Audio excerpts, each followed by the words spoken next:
Hello and welcome to today's lecture on the importance of warm-up and cool-down of horses and riders. If there is an emergency, then please exit through this door to get out of the building. Our introduction today is we're going to have aims, and these are going to be to understand the importance of warm-up and cool-down in a horse and know why the rider must also warm up and cool down.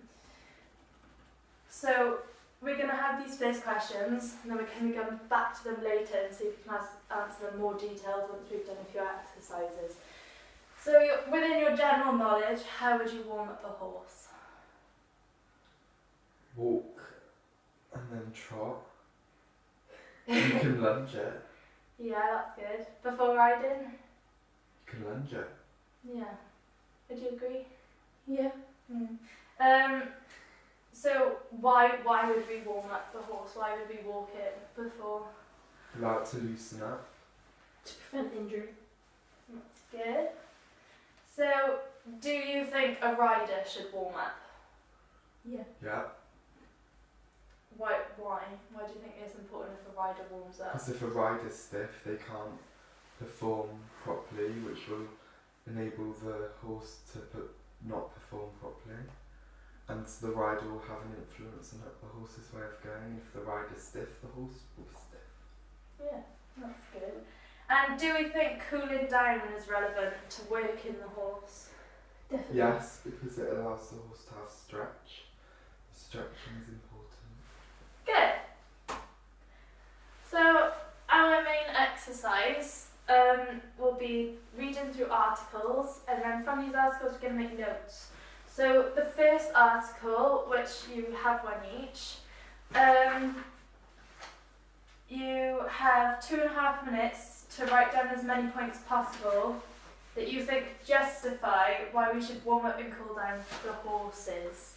So you have 2.5 minutes starting now.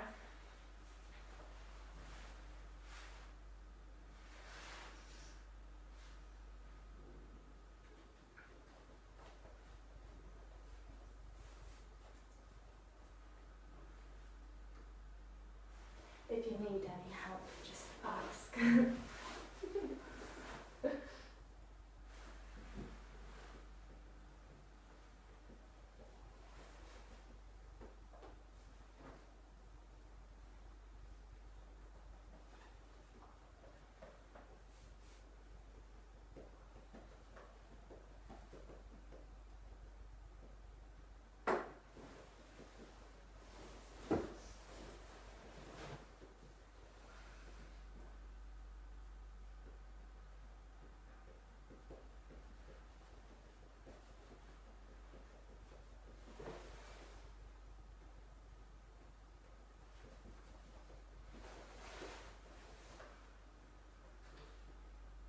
So you're just over halfway through.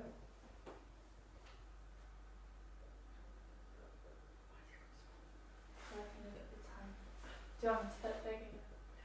No. You have around 30 seconds left.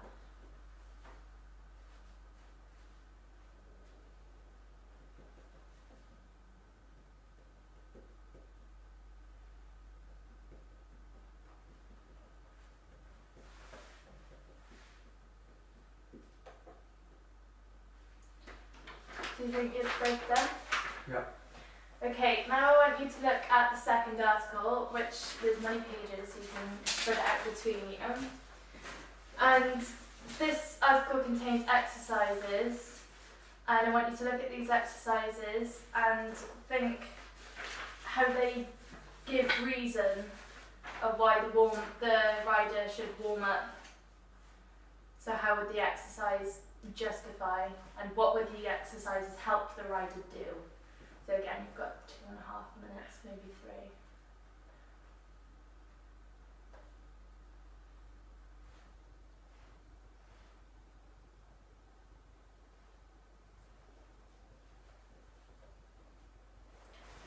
And also, can have that.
we're going to recap on the questions that we asked at the beginning, but this time we're going to answer them with a lot more detail using the notes that you've come up with from the articles. So what do you think you found out from the articles of how we would warm up a horse?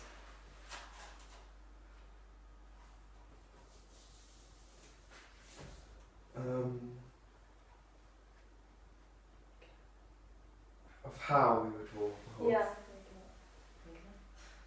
Yeah. So you said earlier that you would lunge it. Yeah. So we would lunge it before what kind of exercise? Before ridden exercise. Yeah. What kind of would it be hard? Would you just lunge it? Would you lunge a horse before you hacked it? Not necessarily. No, probably not. So it would be before hard exercise. Before schooling. Before schooling. What about jumping as well, or competition? Would you lunge it Yeah, for competition? either. Yeah. Depends on the horse. Yeah. Depends how that's fit good. it is. Yeah, so if the horse was fitter, would we spend more time warming it? Or less? More. Why is that, do you think? Because it can take more. But also, do you think it'll help it prevent a build-up of? Lactic acid Yeah, that's pretty good. in the muscles. Yeah, so that would be why, so that's the main reason of why we would warm up. Is to, And it allows time for muscles and joints to loosen up. yeah, what other notes do you have on warm up? What initially did you? Prevents risk of injury. Yeah, so these were why do we warm up? To prevent risk of injury. Such as what injuries? Splints. Muscle injuries. Torn muscles. Yeah, torn muscles, yeah. Tendons. Yeah, that's good. Okie dokie. What would you think would happen if we didn't warm up then? They'd injure themselves a lot quicker. They could strain, sprain, Yes. and injure. Very good. So now to the second article. Do you think that why do you think why do you think the rider should warm up? Helps their upper back and also prevents injury and strain. It encourages good posture as muscles will relax and be loose, allowing for better balance. Did you get anything else? Pretty much the same. Prevents them straining muscles and the same as the horse. Yeah. So it's just as important as warming up the horse, Yeah. you think? Yeah. Warming up the rider. Okay. And again, we've got cooling down. If we could just a bit more in detail answer. So why do you think cooling down would be relevant when exercising the horse? It encourages natural relaxation Yeah. and also prevents injury again. What sort of conditions does it help prevent? Let's think of it in terms of muscles spasming. Prevents that. Yeah. So like tying up. The human doesn't tie up. No, the horse. Why do you think Oh, I thought it was cooling? talking No, why do we think cooling down is relevant? Oh, Sorry. Oh, I thought we were on about riders too. Sorry. Well, it could be about both. Why do you think of the horse then? If you think you've got more, why would we cool down the horse after exercise? To prevent them tying up. To allow them to Yeah, stretch same word. and encourage natural relaxation. Yeah, that was good. Next. So, do we feel we understand why it's important that both the horse and the rider warms up? Yeah. Do you think that the rider's warm up and cool down is as important as the horse? No, but it is important, but it's not as important. Yeah, I agree. So, what's one point you think that you've both learned today that you didn't really know much before? But I should warm up. Yeah, you the rider. Mm. Yeah. What about you, G? The same really, but the rider's actually quite important as well. Yeah. Okie dokie, that brings us to the end of our lecture. Thank you. Bye. Bye.